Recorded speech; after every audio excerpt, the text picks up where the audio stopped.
asked me to speak on why I don't think the Jameson Williams or Jared Goff to Jameson Williams connection have been successful.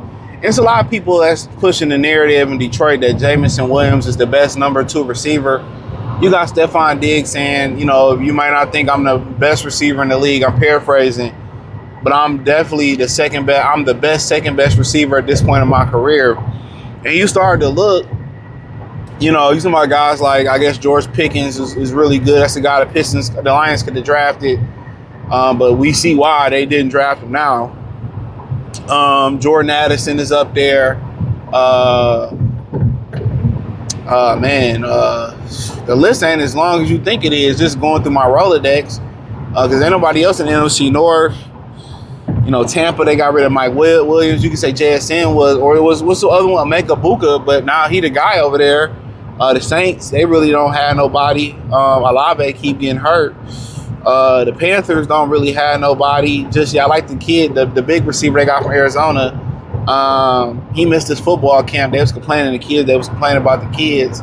Atlanta, I mean, who else they got other than Drake London? I like the kid they got from Chicago though. Like, I don't know what he can make. He just be having big games. He's just not consistent enough. Forget the receiver's name. The Washington, I don't know who they got. The Eagles, I mean, they got a bunch of young bucks now. I guess Devontae the number 1. I'm been the big Devontae Smith fan. I like him.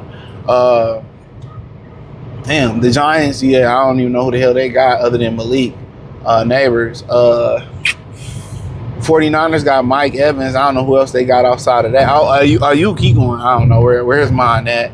I mean, then you got, you know, Devontae Adams, you know, because Puka number 1. So Devontae Adams, this off my memory, is the best number 2 receiver in football. I don't think it's a number 2 better than Devontae Adams. Because Baltimore ain't got one. Buffalo ain't got one. The Steelers ain't got one. Oh, I guess, man, real talk, that's tough. I mean, I don't know if J-Mo top 5. Because you got Devontae, T. Higgins,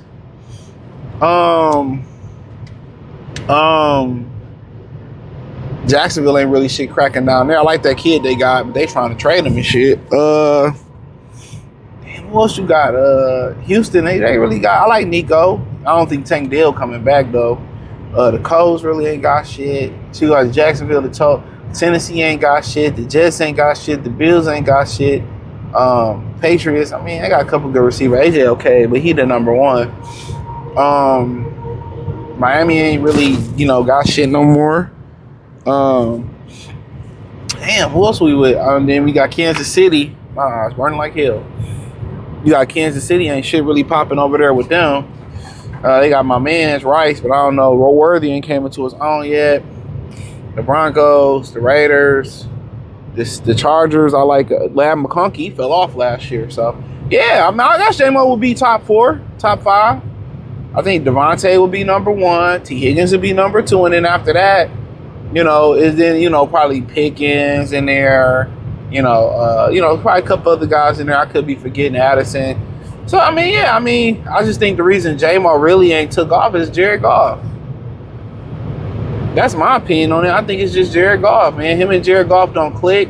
I think they really didn't see eye to eye when he got there. J-Mo was talking about get Lamar and, and I'd agree, I'd agree with it. If I can get Lamar, I would. But, for whatever reason, they just don't click. And really, it's just not a Lamar thing, a Jared thing. I think from the fact of the matter is that I don't think that Ben Johnson really cared for Jameson Williams, because remember at one point we were talking about they was almost gonna release or get rid of him. So Dan Campbell's the only one that really got a lot of production out of J-Mo, consistent production. Remember they started throwing him the ball only because Amon-Ra St. Brown went out. All the receivers dropped the injury. So, honestly, they keep saying, oh, J-Mo gonna make this jump. I don't think he can make the jump. If the jump isn't made this year with Jared Goff, I don't think it's possible that the jump is being made with him and Jared Goff. I'm sorry. Whether, a lot of people make the observation that Jared Goff underthrow him, Goff and him, the timing ain't there. You know, maybe he getting stronger, the route running, and with Goff, you know, it just seemed like a lot of stuff, like you got to be a punctual route runner. You know what I'm saying? And, you know, I think J-Mo thinking too much. They thinking too much. And you just don't want him to just run them over routes and them. You want him to do a lot of different things. You know, he's too good not to be able and too athletic. But then again, you got to remember also with his maturity, you still banking on potential too, because he's a football player who has track speed. You know, and his ability to get in and out of breaks is, you know, it just, I don't know, man, if it's gonna happen, bro. The numbers look good, but when you watch the games, it's not enough consistency. He is not consistent enough. Him and Goff are not consistent enough. It's really no real money, no money shit. Like when you watch Goff to Laporta or Goff to Miles St. Brown, or when you watch them to Tim Patrick or Josh Reynolds, there was some connection there. His best connection outside of St. Brown, his best connection was DJ Shark. They clicked. And, you know, but for him and Jameson Williams, they don't have that connection yet. And that might be partly due to Jameson Williams not playing a lot of football coming into the NFL, having one real splash year. You know, but every year is, oh, he gonna make this monumental, and it doesn't happen. It doesn't happen. You know, this is just my opinion on it. It doesn't fucking happen. You're just tired of hearing about, oh, he's not the best number 2 receiver in football. Let's establish that, right? And that's no disrespect. I'm a J-Mo fan. But we just went down there. Y'all could push at some point, is he going to deliver? Him and Goff going to deliver on some consistent. Like, what's consistent between them? It's nothing that they do that's consistent. Nothing that they say, oh, second down, this J-Mo time. Or third and this. When you start hearing you got to have it, you know St. Brown is going to run this option route. He going to run to the sticks. Or they going to run him under the sticks, and you know he going to make some yak shit happen. You know he going to go over the middle in zone coverage and sit in the zone or make a tough catch in between. You know Sam Laporta is going, hey, if they double it, Amar Ra, Sam Laporta is another guy. Throw under the sticks. He can yak it up and get to the sticks. He very punctual, very. Where is Jared Goff's and J-Mo's money shit gonna be at? Where is their money round gonna be at? Because if all the attention is going on Amara, Jared Goff, Gibbs out the backfield, you think even last year they would find a way on a more consistent basis than when all these guys injured to be able to find him. Whether his down might be first down, first and 10, they might be able to call a play with him.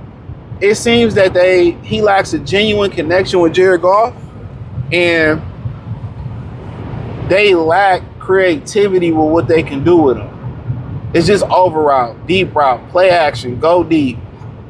You know what I'm saying? There needs to be more variety and more creativity.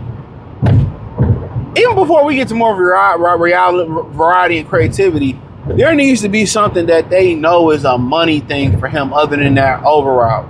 There needs to be some money plays for him.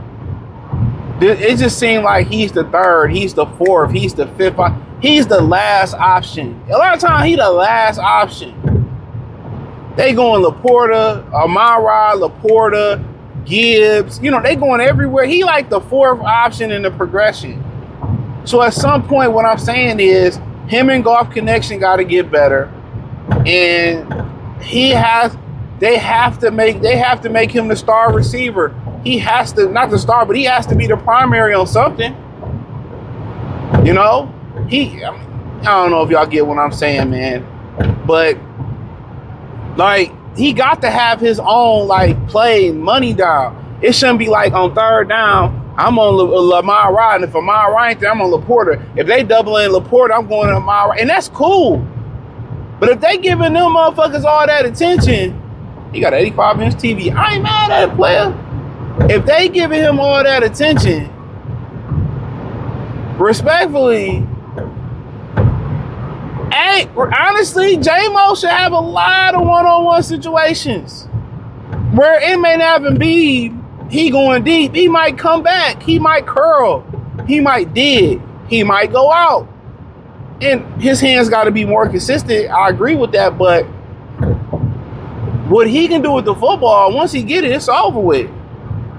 It's over with. So I just food for thought, man, for me. But hey, thumbs up the video, share the video, subscribe to the channel. Next subscribe button is the bell icon button.